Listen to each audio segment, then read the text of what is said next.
언니 죽은 거 아니었어? 미안해. 사실은 널 계속 지켜보고 있었어. 내 언니는 40년 동안 시어머니의 딸로 살고 있었다. 그리고 나는 그 사실을 오늘 처음 알았다. 구독과 좋아요는 무료입니다. 살짝 눌러주시면 오늘 하루 행운이 찾아올지도 몰라요.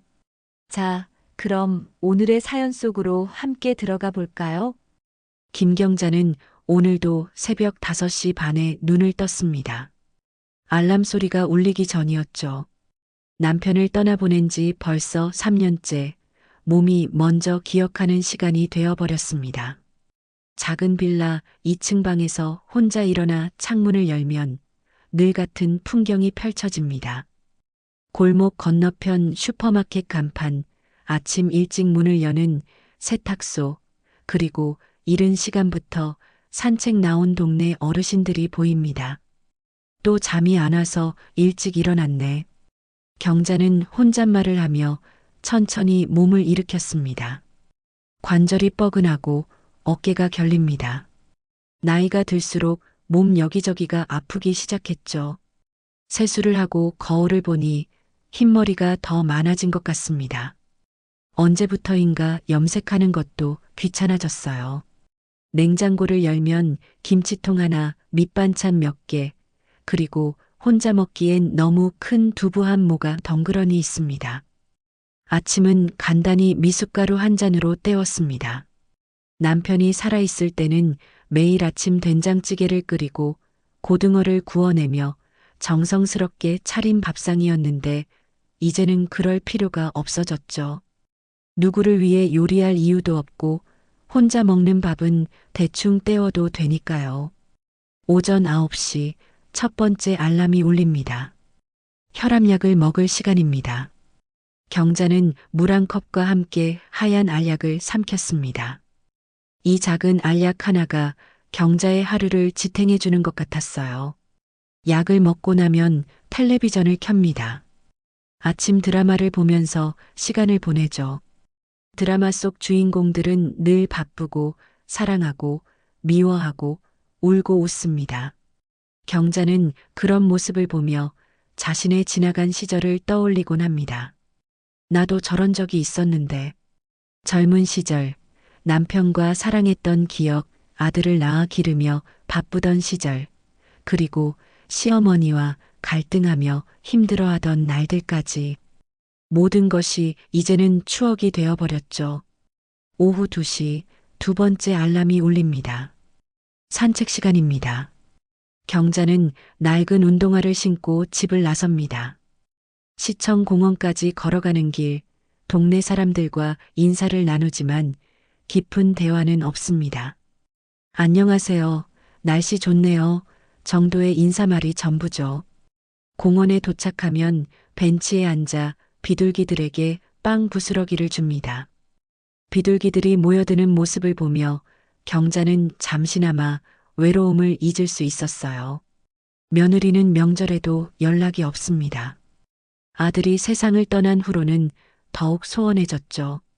처음에는 서로 위로하며 지냈지만 시간이 지날수록 서로를 보는 것조차 힘들어했습니다.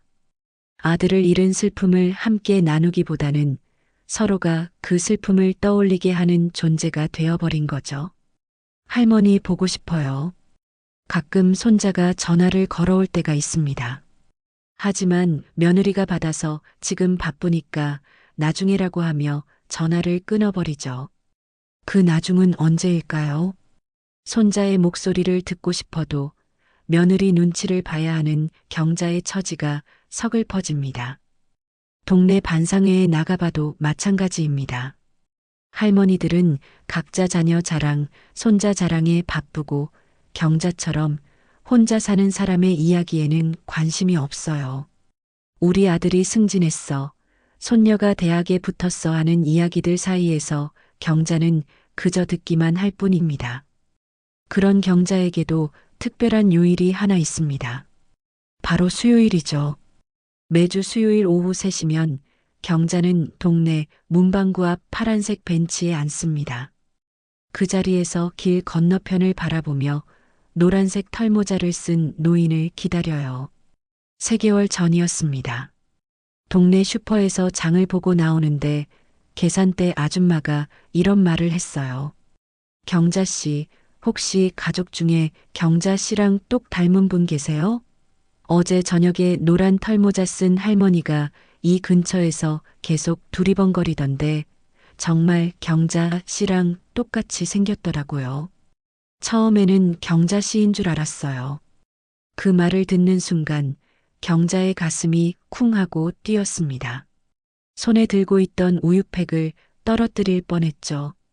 40년 전 화재 사고로 죽은 줄 알았던 언니의 얼굴이 선명하게 떠올랐습니다.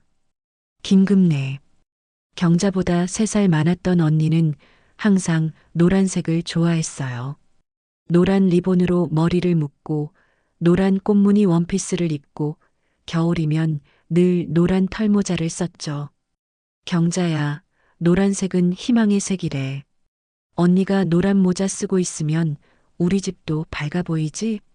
언니는 그렇게 말하며 웃곤 했습니다. 설마 그럴 리가 없어. 언니는 그날 불에 타서. 경자는 고개를 저었지만 마음 한구석에서는 이상한 설렘이 올라왔어요. 정말 언니일까요?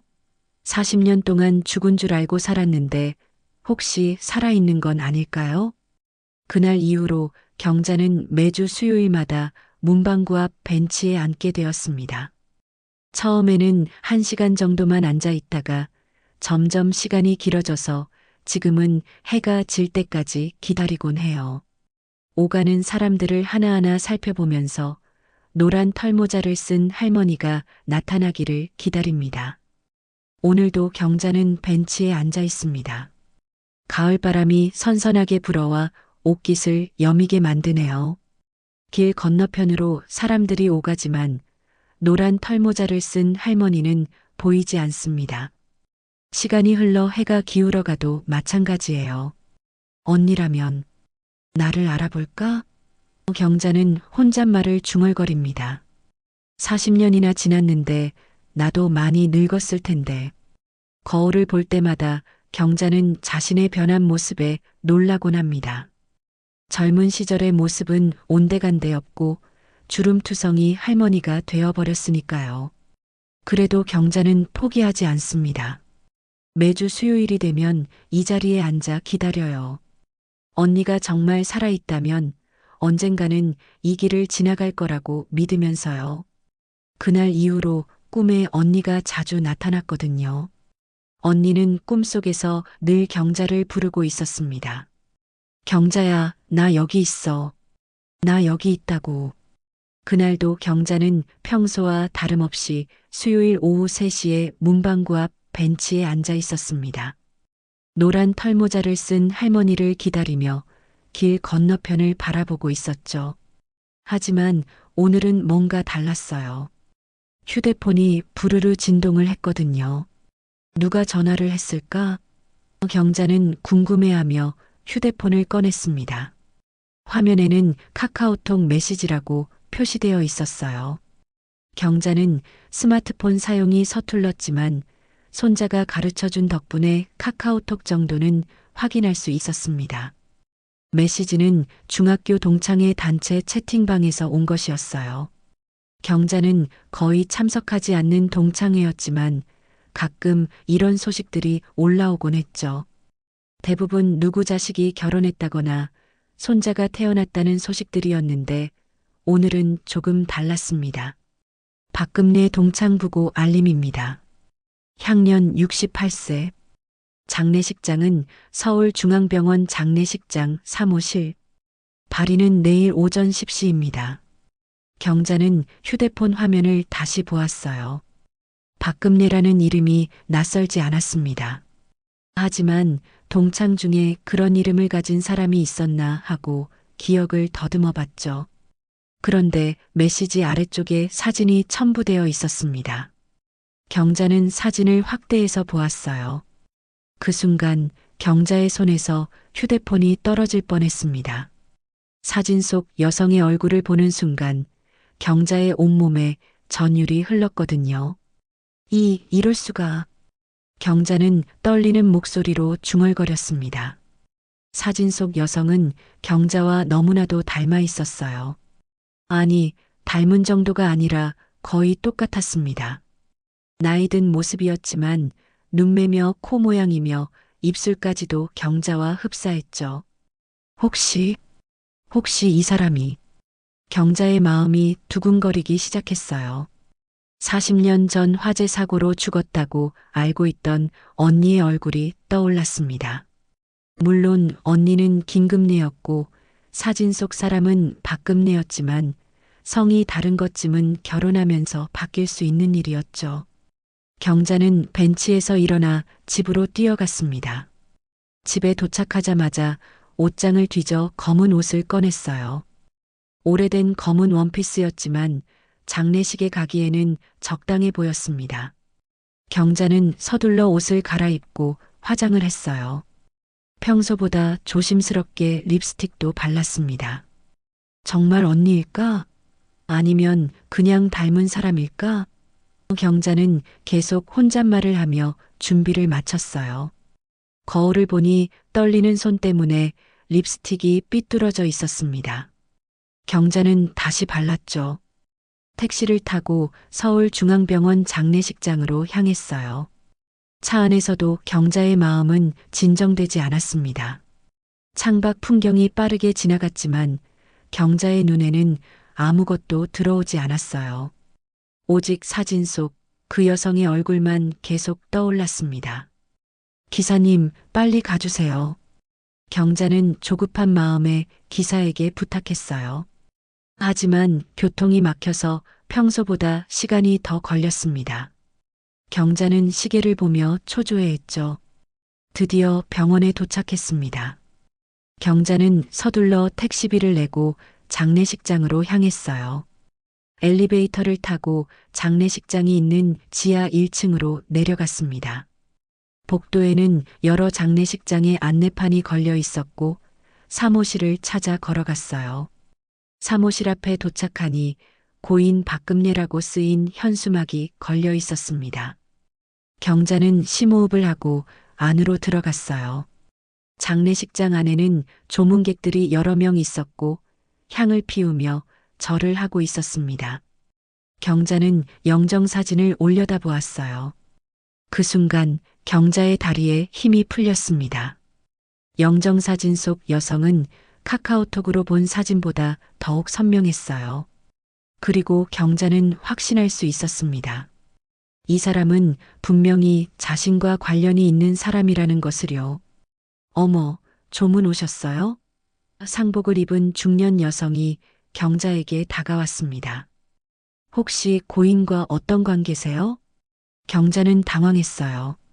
뭐라고 대답해야 할지 몰랐거든요. 저는 혹시 금례 씨와 아는 사이라고 생각해서 왔는데요. 아, 그러세요? 상복을 입은 여성이 고개를 끄덕였습니다. 저는 고인의 딸이에요. 어머니가 돌아가시기 전에 누군가를 계속 찾으셨거든요. 혹시 그분이 아니실까 싶어서요. 누군가를 찾으셨다고요? 경자의 가슴이 뛰기 시작했어요. 네, 경자라는 이름을 계속 부르셨어요. 아마 어린 시절 친구분이었던 것 같은데. 혹시 성함이? 경자는 깜짝 놀랐습니다. 제가 김경자입니다. 상복을 입은 여성의 얼굴이 밝아졌어요. 정말요? 어머니가 그렇게 찾으시던 경자 씨세요? 어머니가 돌아가시기 전에 계속 경자야, 미안해. 경자를 만나고 싶어라고 하셨거든요. 경자의 눈에 눈물이 고였습니다. 그런데 혹시 고인께서 어떻게 박씨 성을 가지게 되신 건가요? 제가 아는 금례는 김씨였거든요. 아, 그게요. 딸이 잠시 망설이더니 말을 이었어요. 어머니는 입양되셨어요. 어린 시절에 화재 사고를 당하셨는데 그때 구조되어서 박씨 집안에 입양되신 거죠. 어머니가 가끔 말씀하시기를 원래는 김씨 성이었다고 하셨어요. 경자는 온몸이 떨렸습니다. 화재 사고, 김씨 성, 그리고 경자라는 이름까지 모든 것이 일치했어요. 경자는 더 이상 참을 수 없어서 물었습니다. 혹시 고인께서 노란색을 좋아하셨나요? 딸이 놀란 표정을 지었어요. 어떻게 아세요? 어머니는 노란색을 정말 좋아하셨어요. 옷도 노란색으로만 입으시고 모자도 노란색만 쓰셨거든요. 그래서 우리는 어머니를 노란 할머니라고 불렀어요. 경자는 주저앉을 뻔했습니다. 바로 그 사람이었어요. 자신이 40년 동안 죽은 줄 알고 있던 언니 김금래였습니다. 혹시 고인께서 3개월 전쯤에 우리 동네 근처에 오신 적이 있나요? 네, 맞아요. 어머니가 몸이 안 좋아지시면서 누군가를 찾아다니셨어요. 경자라는 분을 찾으신다고 하시면서요. 저희가 말려도 택시 타고 여기저기 다니셨거든요. 경자는 눈물을 흘리기 시작했어요. 언니, 정말 언니였구나. 딸이 깜짝 놀랐습니다. 언니라고 하셨어요? 혹시 어머니의 친동생이세요? 네. 저는 김금래의 친동생 김경자입니다. 경자는 떨리는 목소리로 말했어요. 그때 뒤에서 다른 목소리가 들렸습니다. 그럴 리가 없어요. 금래 언니의 친동생은 저예요. 경자와 박금래의 딸이 동시에 뒤를 돌아봤어요. 거기에는 또 다른 중년 여성이 서 있었습니다. 그 여성도 상복을 입고 있었고 경자를 의심스럽게 바라보고 있었어요. 저는 배순애의 딸이에요. 어머니가 금래 언니를 입양해서 키우셨거든요. 그러니까 제가 금래 언니의 동생이죠. 경자는 배순애라는 이름을 들으니 온몸에 소름이 돋았습니다. 그 이름은 자신의 시어머니 이름이었거든요. 배순애라고 하셨나요? 경자는 떨리는 목소리로 물었습니다. 그 이름을 듣는 순간 경자의 머릿속이 하얗게 변했어요. 배순애는 바로 경자의 시어머니 이름이었거든요. 네, 맞아요. 우리 어머니 배순애예요. 상복을 입은 여성이 대답했습니다. 어머니가 금래 언니를 어린 시절부터 키우셨어요. 그러니까 저는 금래 언니의 의붓동생이죠. 경자는 머리가 어지러웠어요. 도대체 무슨 일이 벌어지고 있는 건지 이해할 수 없었습니다. 자신의 시어머니가 언니를 키웠다고? 그럼 언니는 40년 동안 자신과 같은 집에서 살고 있었다는 뜻인가요? 잠깐만요. 경자가 손을 들어 말을 멈췄습니다. 혹시 배순애 씨가 몇 년 전에 돌아가셨나요? 네, 5년 전에 돌아가셨어요. 그런데 어떻게 우리 어머니를 아세요? 경자는 현실이 믿어지지 않았어요. 배순애는 제 시어머니입니다. 장례식장 안이 순간 조용해졌습니다. 박금래의 딸과 배순애의 딸이 모두 경자를 놀란 눈으로 바라봤어요. 그럼 할머니랑 저희가 한 집에서 살았다는 뜻이에요? 박금래의 딸이 어리둥절한 표정으로 물었습니다. 그럴 리가 없어요. 배순애의 딸이 고개를 저었어요. 어머니가 그런 이야기를 하신 적이 없어요. 금래 언니는 어머니가 혼자 키우신 거라고 하셨는데 경자는 혼란스러웠습니다. 자신은 시어머니 배순애와 30년 넘게 함께 살았지만 언니에 대한 이야기는 들어본 적이 없었거든요. 시어머니는 경자에게 늘 차갑게 대했지만 다른 자식을 키우고 있다는 말은 한 번도 하지 않았어요. 저는 이해가 안 되네요. 경자가 말했습니다. 제가 시어머니와 함께 산 30년 동안 언니에 대한 이야기는 들어본 적이 없어요. 그때 박금래의 딸이 뭔가 생각난 듯 말했어요.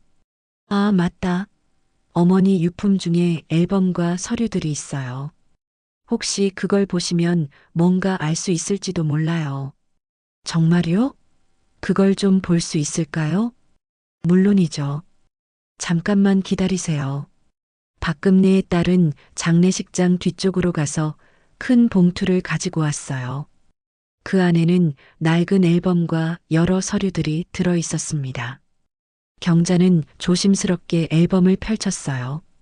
첫 페이지에는 어린 여자아이의 사진이 붙어 있었습니다.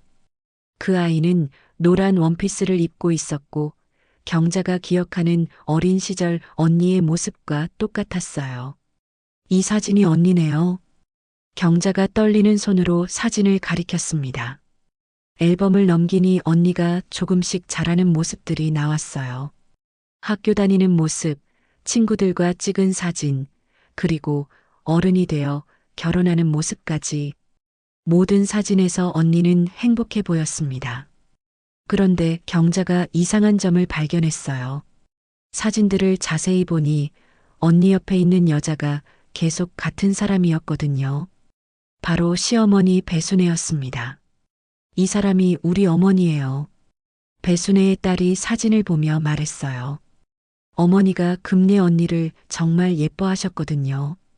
친딸보다도 더요. 경자는 가슴이 아팠어요. 시어머니는 자신에게는 늘 차갑게 대했는데 언니에게는 그렇게 따뜻했다니. 그럼 시어머니는 경자가 자신의 며느리라는 것을 알고 있었던 걸까요? 경자는 서류들을 살펴보기 시작했어요. 그 중에 병원 기록이 있었습니다. 40년 전 화재 사고 당시의 치료 기록이었죠. 거기에는 이렇게 적혀 있었어요. 환자명 김금래, 나이 23세, 화상 2도, 보호자 배순애. 경자는 깜짝 놀랐습니다. 화재 사고 당시 언니를 돌본 사람이 배순애였다는 뜻이었거든요. 그럼 시어머니는 그때부터 언니를 알고 있었던 거예요. 더 놀라운 것은 입양 서류였습니다. 화재 사고 3개월 후 배순애가 김금례를 정식으로 입양한다는 서류가 있었어요. 그리고 그때부터 언니의 이름이 박금례로 바뀌었습니다. 어머니가 금례 언니를 입양하신 게 1980년이네요. 배순애의 딸이 서류를 보며 말했어요. 경자는 계산해 봤어요. 1980년이면 자신이 시어머니와 처음 만난 해였습니다. 경자가 남편과 결혼한 것도 그 해였죠. 그럼 경자가 시집 올 때 이미 언니가 그 집에 있었다는 뜻인가요? 그런데 이상해요. 경자가 중얼거렸습니다. 저는 1980년에 그 집으로 시집 갔는데 언니를 본 적이 없어요. 배순애의 딸이 뭔가 생각난 듯 말했어요. 아, 그때 금례 언니는 지방에 있는 친척 집에서 지내셨어요. 어머니가 언니를 서울로 데려온 건 몇 년 후였거든요. 경자는 더욱 혼란스러워졌어요. 그럼 언니는 언제부터 시어머니와 함께 살게 된 건지, 그리고 왜 자신은 언니의 존재를 몰랐던 건지 알 수가 없었습니다. 그때 경자는 서류 뭉치 사이에서 낡은 수첩 하나를 발견했어요. 그 수첩의 표지에는 배순애라고 적혀 있었습니다. 이게 뭐죠? 경자가 수첩을 들어 보였어요. 아, 그거는 어머니 일기장이에요. 배순애의 딸이 대답했습니다. 어머니가 돌아가신 후에 금례 언니가 가져가셨던 건데 언니가 돌아가시면서 다시 저희에게 돌려주셨어요. 경자는 조심스럽게 수첩을 펼쳤어요. 시어머니의 글씨로 빼곡히 적힌 내용들이 보였습니다. 경자는 1980년 부분을 찾아봤어요. 1980년 3월 15일. 오늘 경자가 시집 왔다. 그 아이가 바로 금례의 동생이었다. 운명이란 정말 묘한 것이다. 경자는 숨이 막혔어요. 시어머니는 처음부터 모든 것을 알고 있었던 거예요. 1980년 3월 20일. 경자에게 금례 이야기를 해야 할까 고민된다. 하지만 아직은 때가 아닌 것 같다. 금례는 아직 상처가 깊고 경자는 너무 어리다. 경자의 손이 떨렸어요. 시어머니는 자신이 언니의 동생이라는 것을 알고 있었으면서도 30년 동안 한 번도 말해주지 않았던 거예요. 1980년 4월 1일. 금례에게 동생 이야기를 했다. 금례는 울면서 경자를 보고 싶다고 했다. 하지만 아직은 안 된다고 했다. 경자가 적응할 때까지 기다리자고 했다. 경자는 눈물이 났어요. 언니도 자신을 보고 싶어 했는데 시어머니가 만나지 못하게 했던 거예요. 수첩을 더 넘기니 충격적인 내용이 나왔습니다. 1985년 6월 10일. 드디어 금례를 서울로 데려왔다. 하지만 경자와는 다른 집에서 살게 했다. 경자는 아직도 모르고 있다. 언제까지 숨길 수 있을까? 경자는 온몸이 떨렸어요. 1985년부터 언니가 서울에 있었는데 자신은 그 사실을 전혀 몰랐던 거예요. 시어머니가 의도적으로 숨긴 거였습니다. 왜 이렇게 하신 거죠? 경자가 떨리는 목소리로 물었어요. 배순애의 딸도 놀란 표정이었어요. 저도 몰랐어요. 어머니가 이런 비밀을 숨기고 계셨는지. 경자는 수첩을 계속 읽어봤어요. 시어머니의 일기에는 언니에 대한 이야기가 계속 나왔습니다. 언니를 얼마나 아끼고 사랑했는지, 그리고 경자에게는 왜 말하지 않았는지에 대한 내용들이요. 마지막 페이지에는 이런 글이 적혀 있었어요.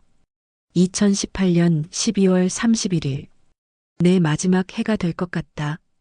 금례에게 모든 것을 말했다. 경자에게도 진실을 알려야 한다고 했지만 금례는 거절했다. 너무 오랜 시간이 흘렀다고, 이제는 서로 모르는 채로 사는 것이 낫다고 했다. 하지만 나는 후회한다. 두 자매를 떼어놓은 것을. 경자는 주저앉을 뻔했어요. 시어머니는 마지막에 모든 것을 후회했고 언니에게 진실을 말하려고 했지만 언니가 거절했던 거예요. 언니가 나를 거절했다고요? 경자는 믿을 수 없었어요. 그런데 그 순간 박금내의 딸이 뭔가 생각난 듯 말했어요. 아, 맞다. 어머니가 돌아가시기 전에 편지 하나를 남기셨어요. 경자라는 분에게 전해달라고 하시면서요. 하지만 어떻게 찾을지 몰라서 그냥 보관하고 있었거든요. 편지를 남기셨다고요? 경자의 목소리가 떨렸습니다. 언니가 자신에게 전할 말이 있었다니 가슴이 쿵쾅거렸어요. 네, 어머니가 병원에 입원하셨을 때 써주신 편지예요. 꼭 경자라는 분을 찾아서 전해달라고 하셨어요. 박금내의 딸이 가방에서 봉투 하나를 꺼냈습니다. 봉투 겉면에는 김경자에게라고 삐뚤삐뚤한 글씨로 적혀 있었어요. 경자는 떨리는 손으로 편지를 받았습니다. 봉투를 만지자 언니의 체온이 전해지는 것 같았어요. 하지만 지금 당장 편지를 읽을 용기는 없었습니다. 너무 많은 일이 한꺼번에 일어나고 있어서 머리가 혼란스러웠거든요. 죄송하지만 이 편지는 집에서 읽어보고 싶어요. 경자가 조심스럽게 말했습니다. 물론이죠.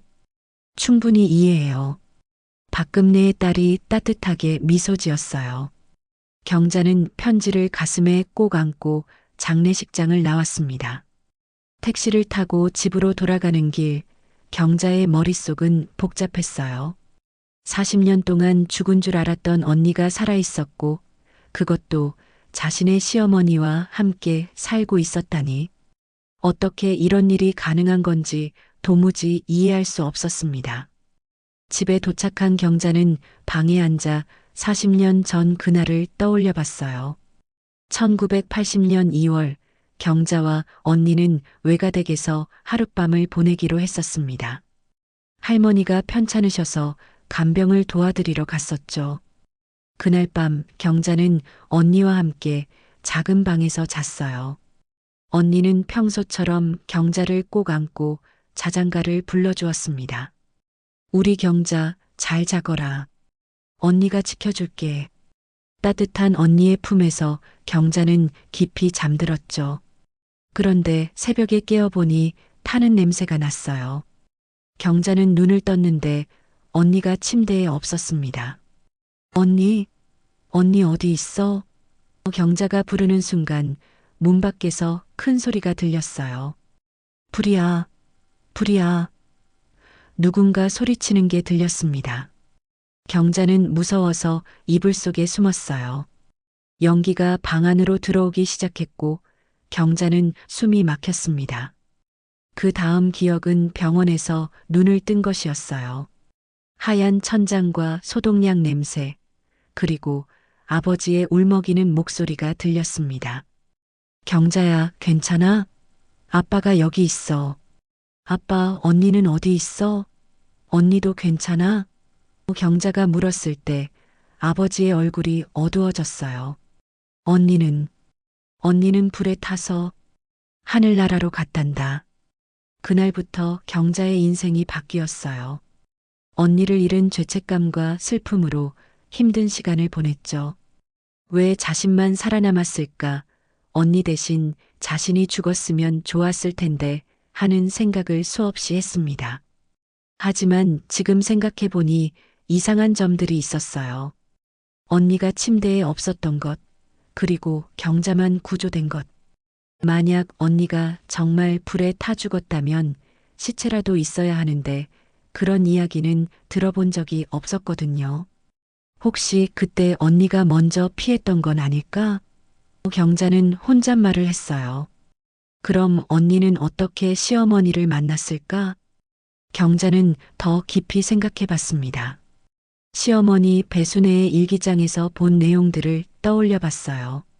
시어머니는 처음부터 경자가 언니의 동생이라는 것을 알고 있었고 언니를 입양해서 키웠다고 했죠.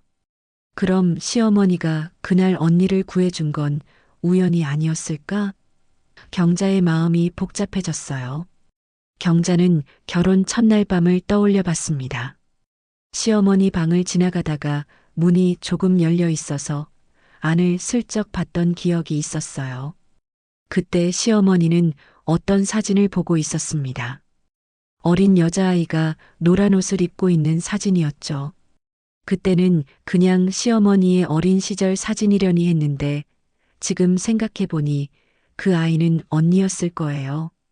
시어머니는 이미 언니를 키우고 있었고 경자가 시집 왔을 때도 언니의 존재를 숨기고 있었던 거죠. 그럼 시어머니는 왜 나에게 언니 이야기를 하지 않았을까? 경자는 이해할 수 없었어요. 그때 시어머니와의 기억들이 하나씩 떠올랐습니다. 시어머니는 경자에게 늘 차갑게 대했어요. 경자가 뭘 해도 마음에 들어하지 않았고 늘 시비를 걸곤 했죠. 경자야, 밥이 왜 이렇게 짜? 다시 해. 설거지도 제대로 못하니? 청소를 이따위로 하면 어떡해? 시어머니의 잔소리는 끝이 없었어요. 경자는 시어머니가 자신을 싫어한다고 생각했었죠. 며느리로서 부족해서 그런 줄 알았어요. 하지만 지금 생각해보니 다른 이유가 있었을지도 몰라요. 시어머니는 경자를 볼 때마다 언니를 떠올렸을 거예요. 자신이 숨기고 있는 비밀 때문에 경자에게 제대로 된 감정을 표현할 수 없었던 건 아닐까요? 아니면 경자는 섬뜩한 생각이 들었어요. 시어머니가 나를 미워했던 걸까? 언니 대신 내가 살아남아서? 경자는 몸서리를 쳤어요. 만약 그게 사실이라면 경자는 30년 동안 언니를 빼앗아간 사람의 미움을 받으며 살았던 거예요.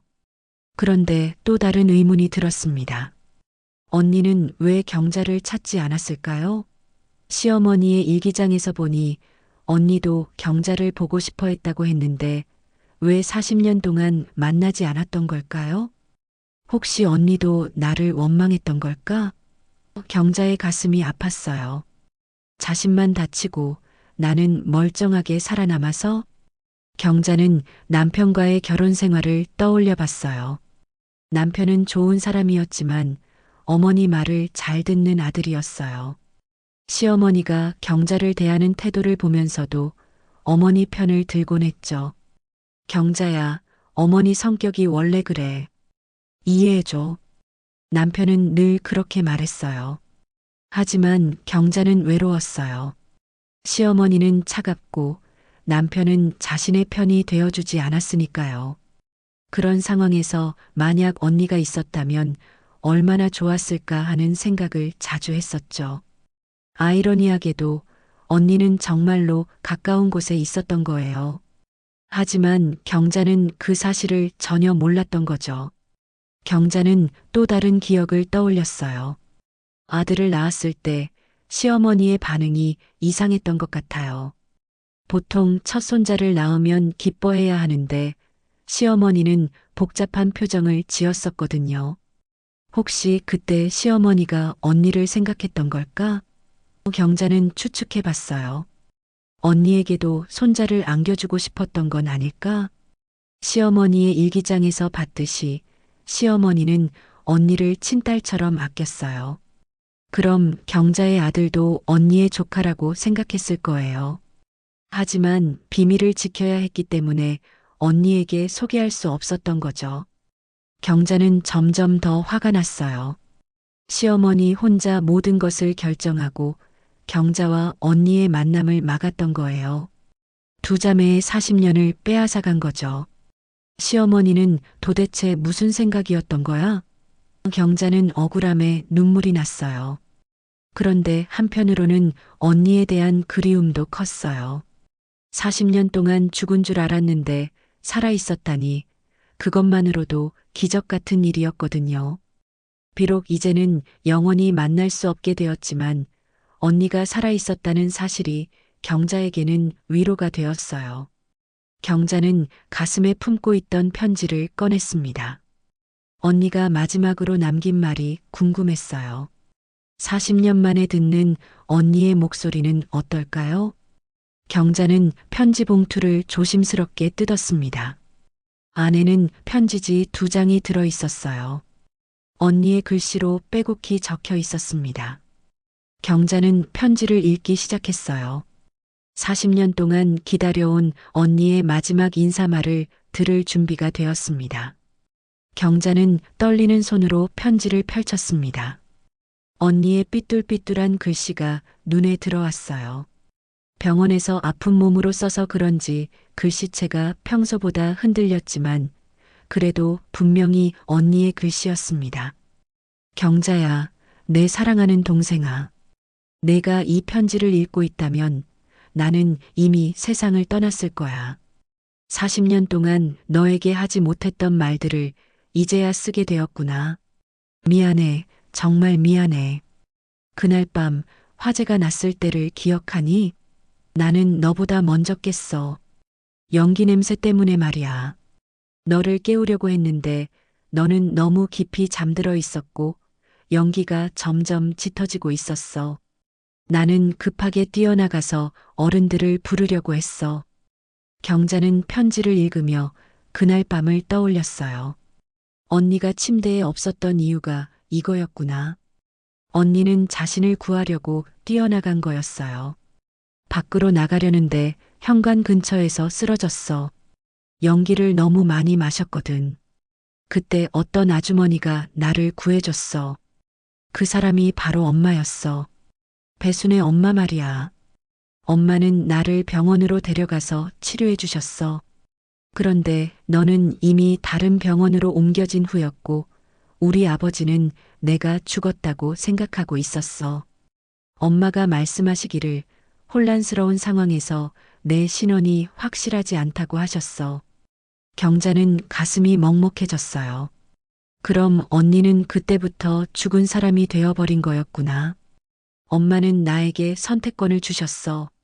가족에게 돌아갈 수도 있고 아니면 새로운 삶을 살 수도 있다고 하셨어. 나는 그때 너무 어렸고 또 너에게 미안함이 컸어. 나 때문에 너가 다쳤다고 생각했거든. 그래서 차라리 죽은 것으로 여겨지는 게 낫겠다고 생각했어. 경자는 눈물이 흘렀어요. 언니도 자신처럼 죄책감에 시달렸던 거예요. 서로를 걱정하고 미안해하면서도 40년 동안 만나지 못했던 거죠. 엄마는 나를 딸처럼 키워주셨어. 정말 따뜻하고 좋은 분이셨어. 학교도 보내주시고 결혼도 시켜주시고 손자까지 보여드렸어. 엄마 덕분에 나는 행복한 삶을 살 수 있었어. 그런데 경자야, 내가 엄마의 며느리가 된다는 걸 알았을 때 얼마나 놀랐는지 몰라. 엄마가 나에게 말씀해 주셨어. 새로 들어올 며느리가 바로 내가 찾던 동생이라고 말이야. 경자는 깜짝 놀랐어요. 그럼 언니는 자신이 시집 온다는 것을 미리 알고 있었던 거예요? 나는 너무 기뻤어. 드디어 너를 만날 수 있겠다고 생각했거든. 하지만 엄마는 반대하셨어. 지금 말하면 모든 사람이 혼란스러워질 거라고, 특히 너한테는 큰 충격이 될 거라고 하셨어. 경자는 시어머니의 입장을 조금 이해할 수 있었어요. 갑자기 죽은 줄 알았던 언니가 나타난다면 정말 큰 충격이었을 거예요. 엄마는 시간이 지나면 자연스럽게 말해주겠다고 하셨어. 하지만 시간이 갈수록 더 어려워졌어. 너는 이미 새로운 가족이 되었고, 나도 다른 성씨로 살고 있었으니까. 어떻게 갑자기 나는 내 언니야라고 말할 수 있겠어? 경자는 고개를 끄덕였어요. 정말 어려운 상황이었을 거예요. 그래서 나는 멀리서 너를 지켜보기로 했어. 엄마는 나를 다른 집에서 살게 해주셨어. 하지만 가끔 너희 집 근처에 가서 너를 몰래 봤어. 너가 아이를 데리러 학교에 가는 모습, 시장에서 장을 보는 모습들을 말이야. 경자는 소름이 돋았어요. 언니가 자신을 지켜보고 있었다니. 너는 많이 외로워 보였어. 엄마가 너에게 차갑게 대하는 것도 알고 있었어. 하지만 그건 엄마 잘못이 아니야. 엄마도 마음이 아프셨을 거야. 나와 너 사이에서 어떻게 해야 할지 몰라서 그랬던 거야. 경자는 복잡한 마음이었어요. 시어머니를 원망했었는데 시어머니도 어려운 상황이었던 거네요. 경자야, 내가 너에게 다가가지 못한 가장 큰 이유는 두려움 때문이었어. 너가 나를 원망할까봐, 내가 죽은 줄 알고 새로운 삶을 살고 있는 너에게 혼란만 주는 건 아닐까봐 무서웠어. 언니도 자신만큼이나 고민이 많았던 거예요. 특히 내 아들이 태어났을 때 나는 정말 만나고 싶었어. 내 조카잖아. 하지만 그럴수록 더 조심스러웠어. 만약 진실이 밝혀지면 내 가정이 어떻게 될지 걱정됐거든. 경자는 편지를 잠시 내려놓고 울었어요. 언니의 배려 때문에 40년을 헤어져 살았던 거였어요. 마음을 가다듬고 편지를 계속 읽었습니다. 그렇게 시간이 흘러 엄마가 돌아가셨어. 엄마는 마지막에 나에게 부탁하셨어. 이제라도 너에게 진실을 말하라고 하셨어. 하지만 나는 그럴 용기가 없었어. 너무 오랜 시간이 지났고 너도 이미 할머니가 되어 있었잖아. 경자는 아쉬웠어요. 그때라도 만났으면 좋았을 텐데. 하지만 내 마음 한구석에는 항상 너에 대한 그리움이 있었어. 그래서 가끔 너희 동네 근처에 가곤 했어. 혹시 너를 만날 수 있을까 하는 마음으로 말이야. 3개월 전에도 갔었어. 노란 털모자를 쓰고 말이야. 경자는 깜짝 놀랐어요. 그럼 슈퍼 아줌마가 봤다는 할머니가 정말 언니였던 거예요. 그날 너를 봤어. 문방구 앞 벤치에 앉아서 길 건너편을 바라보고 있는 너를 말이야. 너무 반가웠어. 하지만 다가갈 용기는 없었어. 그냥 멀리서 너를 바라보기만 했어. 경자는 가슴이 터질 것 같았어요. 그날 언니가 정말 가까이에 있었던 거예요. 경자야, 내가 이제 세상을 떠나면서 너에게 꼭 하고 싶은 말이 있어. 나는 너를 한 번도 원망한 적이 없어. 오히려 고마웠어. 너 때문에 나는 또 다른 가족을 만날 수 있었고 사랑받으며 살 수 있었어. 편지의 마지막 부분이었어요. 그리고 미안해. 40년 동안 내 곁에서 언니 노릇을 해주지 못해서, 내가 외로워할 때 위로해주지 못해서, 내가 힘들어할 때 손 내밀어주지 못해서, 마지막으로 나는 너를 정말 사랑해. 너는 내 소중한 동생이고 내 인생에서 가장 소중한 사람이었어. 이제라도 늦지 않았으니 너무 자책하지 말고 행복하게 살아줘. 너의 언니가. 경자는 편지를 다 읽고 한참을 울었어요. 언니의 마음이 너무나 따뜻하고 깊어서 40년 동안의 그리움이 한꺼번에 몰려왔거든요. 그런데 편지를 다시 읽으면서 이상한 점을 발견했어요. 언니가 남편에 대한 이야기를 하지 않았거든요. 분명히 결혼했다고 했는데 남편은 누구였을까요? 경자는 갑자기 섬뜩한 생각이 들었어요. 언니의 남편이 혹시... 아니, 그럴 리가 없어요. 하지만 시어머니의 일기장에서 뭔가 놓친 부분이 있을 것 같았어요. 경자는 서둘러 일기장을 다시 꺼냈습니다. 이번에는 더 자세히 읽어봐야겠어요. 언니의 결혼에 대한 기록이 분명히 있을 거예요. 경자는 시어머니의 일기장을 다시 펼쳤습니다. 언니의 결혼에 대한 기록을 찾아야 했어요. 페이지를 하나씩 넘기며 자세히 읽어봤죠. 1987년 5월 3일. 금례가 결혼한다고 했다. 상대방은 괜찮은 사람 같다. 하지만 마음 한구석이 편하지 않다. 경자에게 말해야 하는 건 아닐까? 경자는 1987년을 떠올려 봤어요. 그때 자신은 둘째 아이를 가졌던 시기였습니다. 입덧이 심해서 고생했던 기억이 나네요. 그런데 그때 언니가 결혼을 했다니. 1987년 6월 15일. 금례 결혼식에 다녀왔다. 예쁜 신부였다. 하지만 경자가 없어서 아쉬웠다.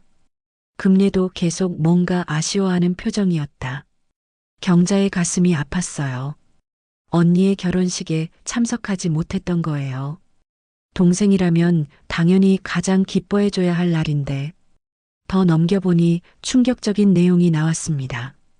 1988년 2월 10일. 금례가 임신했다고 한다. 나는 할머니가 될 준비를 해야겠다. 경자도 임신 중인데 두 아이가 비슷한 시기에 태어날 것 같다. 경자는 깜짝 놀랐어요. 언니와 자신이 거의 같은 시기에 임신했었다니. 그럼 언니의 아이와 자신의 둘째 아이가 또래였던 거예요. 1988년 8월 5일. 금례가 아들을 낳았다. 건강한 아이다. 나는 이제 두 집안의 할머니가 되었다. 하지만 이 비밀을 언제까지 지켜야 할까? 경자는 복잡한 마음이었어요. 언니에게도 아들이 있었다니. 그럼 그 아이는 자신의 조카였던 거죠.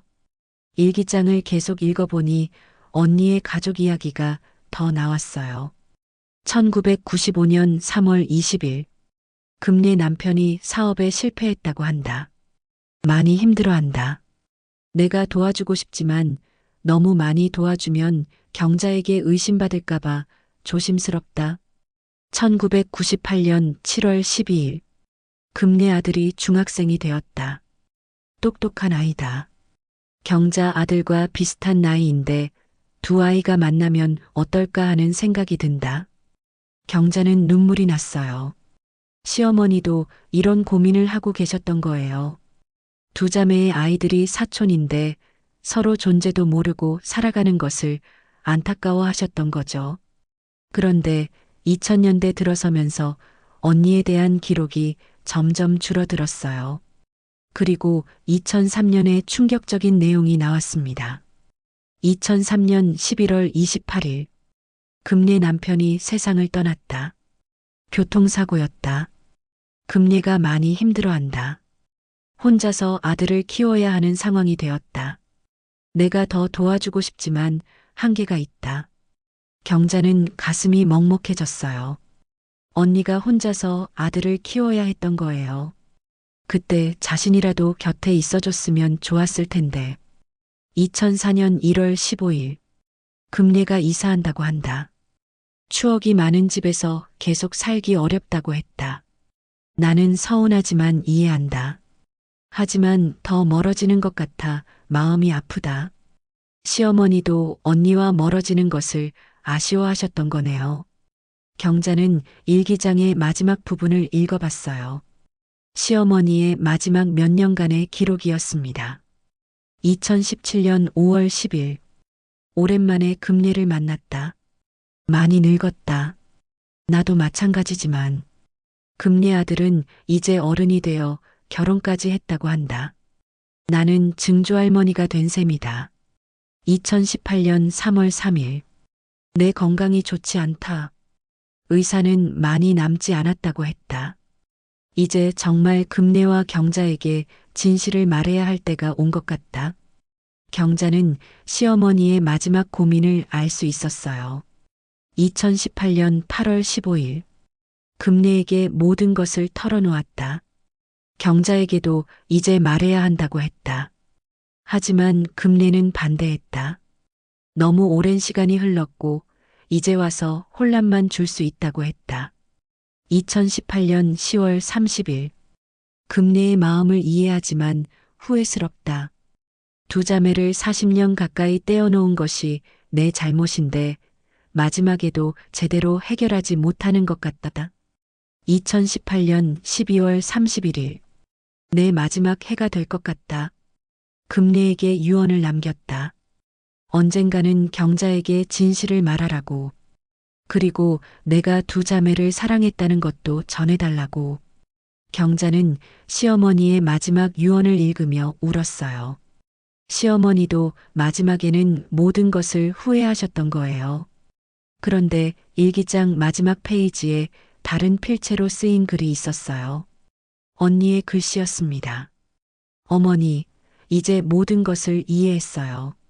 어머니가 왜 그런 선택을 하셨는지, 왜 경자와 저를 떼어놓으셨는지 알겠어요. 어머니도 힘드셨을 거예요.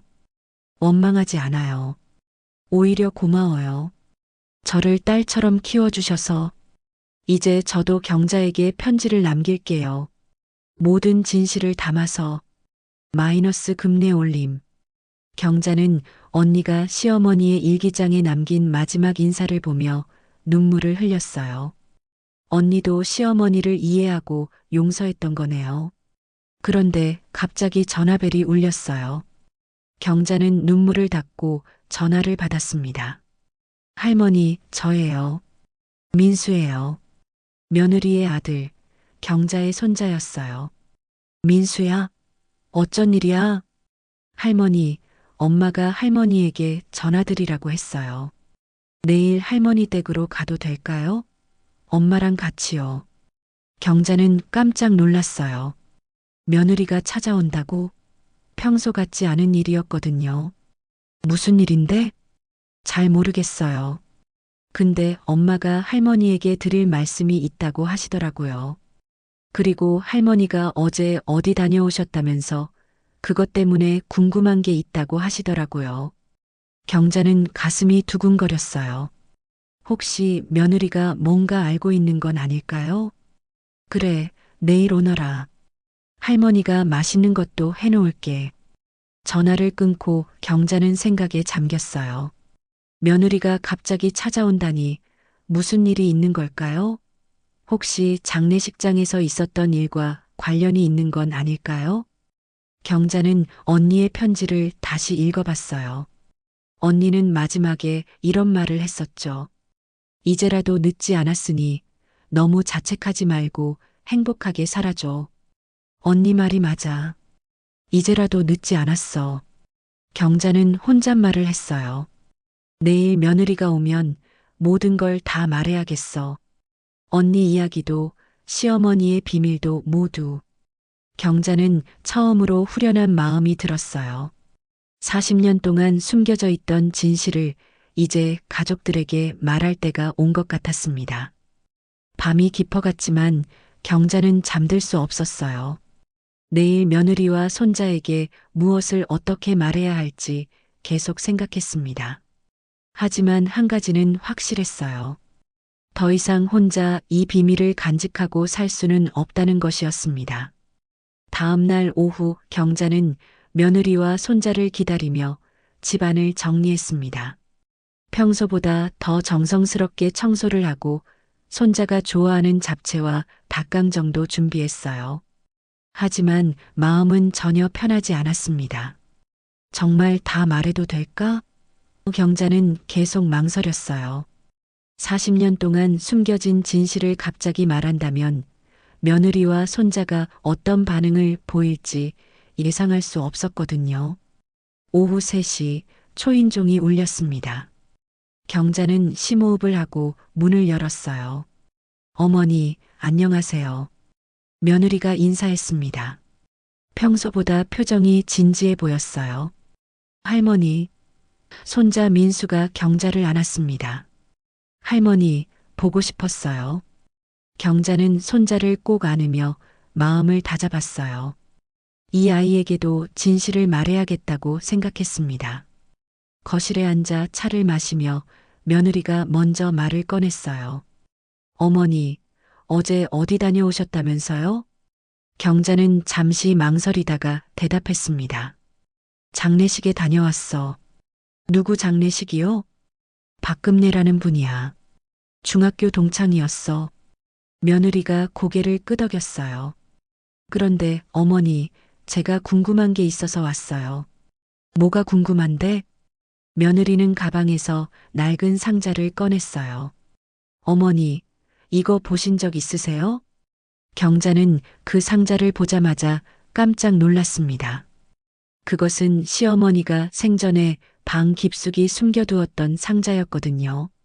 이걸 어디서 찾았니? 시어머니 방을 정리하다가 발견했어요. 벽장 맨 안쪽에 숨겨져 있더라고요. 그런데 열어보니까 이상한 게 많이 들어있어서요. 며느리는 상자를 열었어요. 안에는 오래된 사진들과 서류들이 들어있었습니다. 이 사진들 좀 보세요. 며느리가 사진을 하나씩 꺼내 보였어요. 이 여자분 어머니랑 너무 닮았어요. 처음에는 어머니 어린 시절 사진인 줄 알았는데 뒤에 보니까 다른 이름이 적혀 있더라고요. 경자는 사진을 보니 언니의 어린 시절 모습이었어요. 노란 원피스를 입고 있는 모습까지 똑같았습니다. 김금례라고 적혀 있어요. 혹시 친척분이세요? 경자는 더 이상 숨길 수 없다고 생각했어요. 금례는 내 언니야. 며느리와 손자가 동시에 놀란 표정을 지었어요. 언니요? 그런데 어머니는 외동딸이라고 하셨잖아요. 나도 그렇게 알고 살았어. 40년 동안 언니가 죽은 줄 알고 있었거든. 경자는 천천히 모든 이야기를 시작했습니다. 40년 전 화재 사고, 언니가 실종된 것, 그리고 어제 장례식장에서 알게 된 충격적인 진실까지. 그러니까 시어머니가 언니를 구해서 키우셨다는 말씀이세요? 며느리가 믿기 어렵다는 표정으로 물었어요. 그래. 그리고 시어머니는 내가 언니의 동생이라는 걸 처음부터 알고 계셨어. 그럼 할머니 언니가 우리랑 같은 집에서 살았다는 거예요? 손자 민수가 놀라며 물었어요.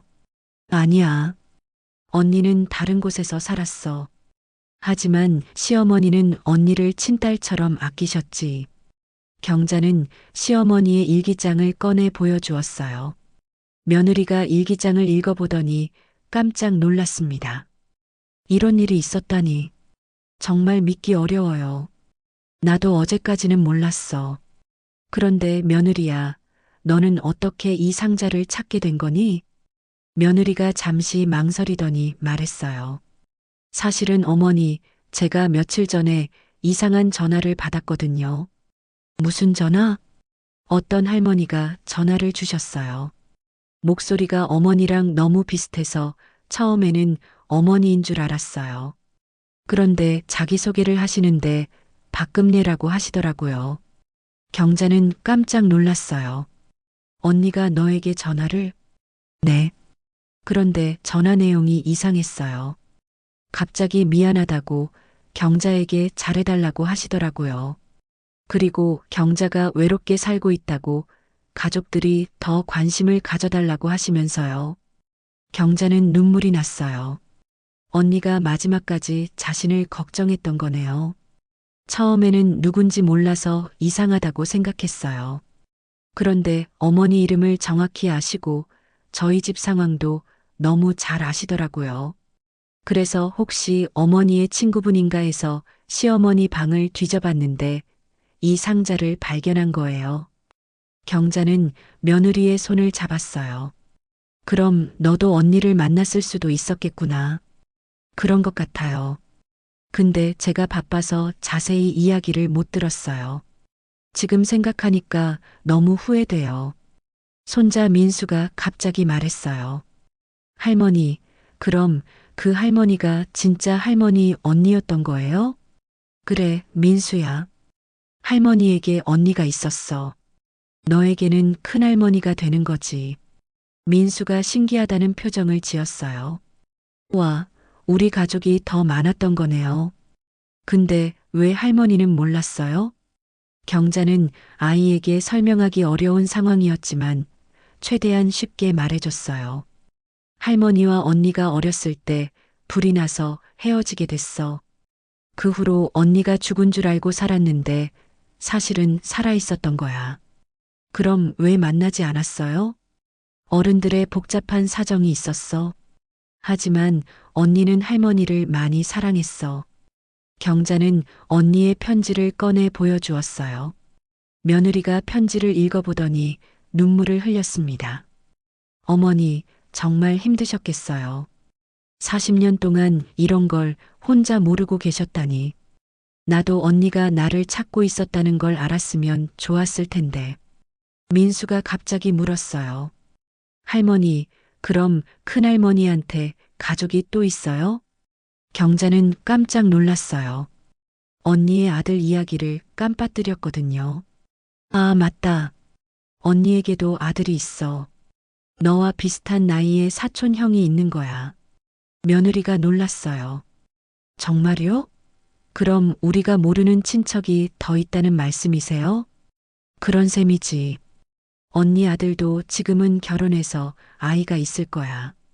민수가 신나서 말했어요. 할머니, 그 사람들 만날 수 있어요? 경자는 잠시 생각해 봤어요. 언니는 세상을 떠났지만 언니의 가족들은 여전히 살아 있었거든요. 만날 수 있을 거야. 언니 딸이 장례식장에서 연락처를 줬거든. 며느리가 말했어요. 어머니, 저희도 같이 가면 안 될까요? 이제 가족인데 서로 알아야 하지 않을까요? 경자는 며느리의 말에 감동받았어요. 평소 차갑던 며느리가 이렇게 따뜻하게 말해주다니. 정말 그래도 될까? 물론이죠. 저도 죄송해요. 그동안 어머니께 소홀했던 것 같아서 앞으로는 더 자주 찾아뵐게요. 손자 민수도 말했어요. 할머니, 앞으로 자주 놀러 올게요. 그리고 할머니 언니 이야기도 더 들려주세요. 경자는 눈물을 흘리며 손자를 안았어요. 40년 만에 가족들과 진실을 나눌 수 있게 되었고 무엇보다 며느리와 손자가 자신을 이해해 주어서 고마웠습니다. 언니야, 고마워. 내가 며느리에게 전화해줘서 이렇게 가족들과 얘기할 수 있게 됐어. 경자는 마음속으로 언니에게 인사했어요. 그날 저녁 세 사람은 늦은 시간까지 이야기를 나눴습니다. 40년 동안 숨겨져 있던 가족의 비밀이 드디어 밝혀진 특별한 하루였어요. 몇 달이 흘렀습니다. 계절은 어느새 봄으로 바뀌었고 경자의 삶도 많이 달라져 있었어요. 며느리는 약속대로 자주 찾아왔고 손자 민수도 주말마다 할머니를 보러 왔습니다. 무엇보다 경자는 더 이상 혼자가 아니었어요. 언니의 딸과도 연락을 주고받게 되었습니다. 처음에는 어색했지만 시간이 지나면서 자연스럽게 가까워졌어요. 언니의 딸은 경자를 작은 이모라고 불렀고 경자도 그 말이 좋았습니다. 작은 이모, 어머니가 돌아가시기 전에 자주 말씀하셨어요. 경자 이모를 꼭 만나고 싶다고요. 언니의 딸이 전화 통화에서 말했어요. 나도 언니를 만나고 싶었어. 정말 많이. 두 사람은 언니에 대한 추억을 나누며 위로가 되어 주었습니다. 경자는 어린 시절 언니와의 추억을 들려주었고 언니의 딸은 어머니가 어떻게 살아왔는지 이야기해 줬어요. 어머니는 정말 따뜻한 분이셨어요. 저희를 키우면서도 누군가를 그리워하는 모습을 자주 보였거든요. 그게 작은 이모였구나 싶어요. 경자는 그런 이야기를 들을 때마다 가슴이 뭉클했어요. 더욱 놀라운 일도 있었습니다. 언니의 아들과도 만나게 된 거예요. 경자보다 2살 어린 조카였는데 정말 착하고 따뜻한 사람이었습니다. 이모, 어머니가 살아계실 때 이모 이야기를 많이 해주셨어요. 어린 시절에 이모가 얼마나 예뻤는지, 얼마나 착했는지 말이에요. 내 어머니가 그런 이야기를? 네, 어머니는 이모를 정말 자랑스러워 하셨어요. 이모가 훌륭하게 가정을 꾸리고 아들을 잘 키웠다고 하시면서요. 경자는 눈물이 났어요. 언니가 멀리서나마 자신을 지켜보며 자랑스러워했다니. 조카의 아들, 즉 경자의 조카 손자도 만났어요. 민수와 나이가 비슷한 아이였는데 2 아이는 금세 친해졌습니다. 할머니, 이 형이랑 친구가 됐어요. 민수가 신나서 말했어요. 경자는 2 아이가 노는 모습을 보며 흐뭇했습니다.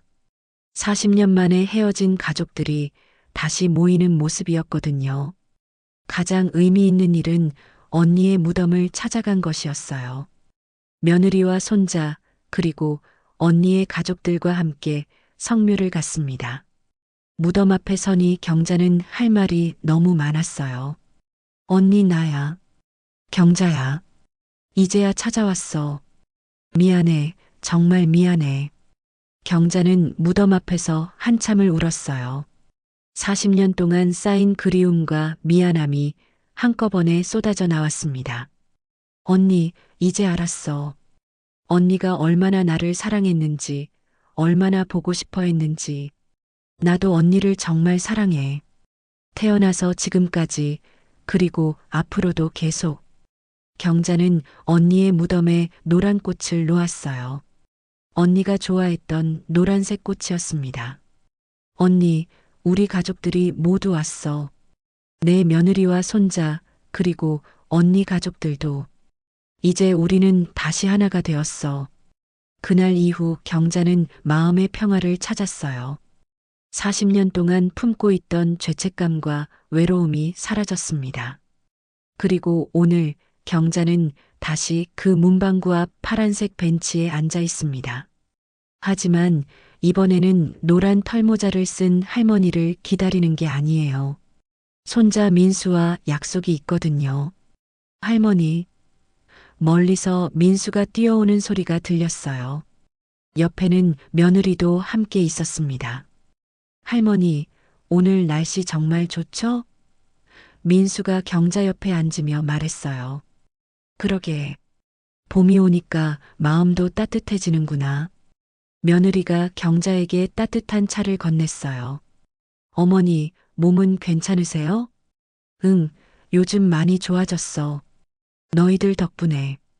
경자는 벤치에 앉아 길 건너편을 바라봤어요.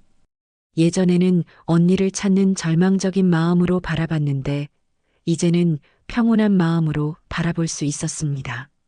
할머니, 큰할머니 이야기 또 해주세요. 민수가 졸랐어요. 또? 어제도 해줬잖아. 좋아요. 큰할머니가 어떤 분이었는지 더 알고 싶어요. 경자는 미소를 지으며 이야기를 시작했어요. 언니는 정말 착하고 따뜻한 사람이었어. 나보다 3살 많았는데 언제나 나를 보살펴줬지. 내가 울면 달래주고, 내가 무서워하면 안아주고. 할머니를 많이 사랑하셨나 봐요. 그럼 세상에서 제일 사랑했을 거야. 나도 언니를 그렇게 사랑했고. 경자는 목에 둘러진 스카프를 만졌어요. 언니의 유품 중 하나였던 노란색 스카프였습니다. 언니의 딸이 경자에게 선물해 준 거예요. 작은 이모가 가지고 계세요. 어머니가 제일 아끼던 거예요. 경자는 그 스카프를 매일 목에 두르고 다녔어요. 언니가 곁에 있는 것 같은 기분이 들었거든요. 벤치 옆에는 작은 액자도 놓여 있었어요. 언니의 사진을 넣은 액자였습니다. 경자는 가끔 그 사진과 대화를 나누곤 했어요. 언니, 오늘도 좋은 하루야. 민수가 또 놀러 왔어. 며느리도 요즘 많이 친해졌고, 언니 덕분이야. 고마워. 민수가 액자를 보며 말했어요. 큰할머니, 할머니랑 정말 많이 닮으셨네요. 그렇지? 우리는 자매니까. 경자는 이제 언니의 죽음을 슬퍼하지 않았어요. 대신 언니가 살아있었다는 것, 그리고 언니가 자신을 사랑했다는 것에 감사했습니다. 언니, 나는 이제 외롭지 않아. 가족들이 모두 내 곁에 있어. 언니가 원했던 것처럼 나는 행복하게 살고 있어. 해가 지기 시작했어요. 경자는 며느리와 손자와 함께 집으로 돌아갔습니다. 오늘 저녁에는 언니의 가족들도 저녁 식사에 초대했거든요. 할머니, 오늘 저녁에 또 만나요. 민수가 손을 흔들며 말했어요. 그래, 맛있는 거 많이 준비해 놓을게. 경자는 집에 돌아와 저녁 준비를 시작했어요. 언니가 좋아했던 음식들도 만들었습니다. 언니의 딸에게 물어본 언니의 취향이었어요. 저녁 시간이 되자 집안이 북적거렸어요. 며느리와 손자, 언니의 딸과 아들, 그리고 조카 손자까지 작은 집이 사람들로 가득 찼습니다. 이모, 정말 맛있어요. 언니의 아들이 말했어요. 어머니가 만드신 음식 맛이랑 똑같아요. 언니의 딸도 감탄했어요. 경자는 행복했어요. 40년 만에 다시 모인 가족들과 함께하는 시간이 소중했습니다. 식사를 마치고 모두들 거실에 앉아 이야기를 나눴어요. 언니에 대한 추억, 그리고 앞으로의 계획들을 말이에요. 앞으로도 자주 만나요. 경자가 말했어요. 우리는 이제 진짜 가족이니까. 당연하죠, 작은 이모. 언니의 딸이 대답했어요. 그날 밤 경자는 깊은 잠에 들었어요. 오랜만에 편안한 잠이었습니다. 꿈에는 언니가 나타났어요. 하지만 이번에는 울고 있는 언니가 아니라 환하게 웃고 있는 언니였습니다. 경자야, 이제 정말 행복해 보이는구나. 언니도 행복해. 언니 고마워. 정말 고마워. 경자는 꿈속에서 언니와 함께 웃었어요. 40년 만에 진정한 화해를 한 것 같았습니다. 다음 날 아침 경자는 상쾌한 기분으로 일어났어요. 창문을 열자 따뜻한 봄바람이 들어왔습니다. 새로운 하루, 새로운 시작이었어요. 경자는 언니의 사진에게 인사했어요. 언니, 좋은 아침. 오늘도 좋은 하루가 될 것 같아. 언니가 함께 있으니까. 그렇게 경자의 새로운 삶이 시작되었습니다. 더 이상 혼자가 아닌 사랑하는 가족들과 함께하는 삶이었어요. 오늘 사연이 마음에 닿으셨다면 조용히 응원해 주세요.